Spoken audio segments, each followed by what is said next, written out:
Near the bottom of the circle fifths, the sharps and flats begin to overlap. This is because, since sharps and flats only represent ways to play a note and not the note specifically, sometimes scales overlap. So here's one example of what I'm talking about. So we're going to play the F sharp scale, which you'll realize will also overlap with the G flat major. So here we have the F sharp scale. It starts with F sharp, so the sharps involved are F sharp, C sharp, G sharp, D sharp, A sharp, and E sharp. So we start with F sharp, obviously.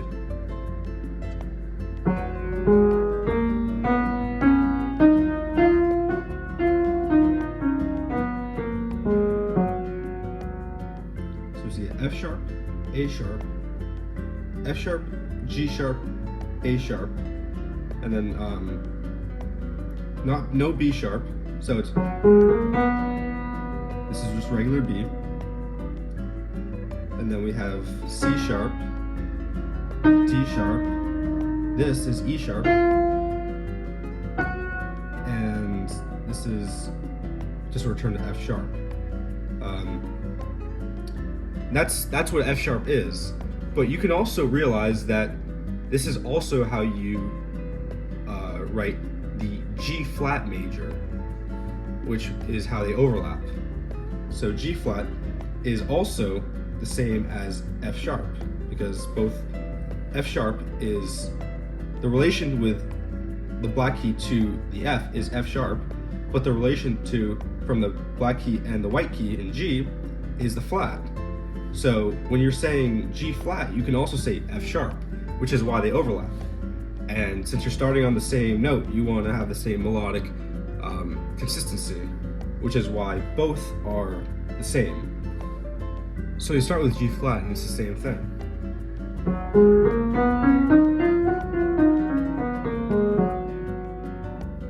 And that's how you can this is how you understand that there can be two ways that a scale is written, but in the end they're both saying the same thing. So you may be wondering, how can I apply the circle fifths to my everyday music? And it's actually really obvious. Every time that you play a music piece, there's a key signature at the very beginning, and it really helps you understand what notes you're going to be playing, and how many sharps and flats you'll be using, because music can be composed in many different ways, and the easiest way to understand that is by reading the key signature.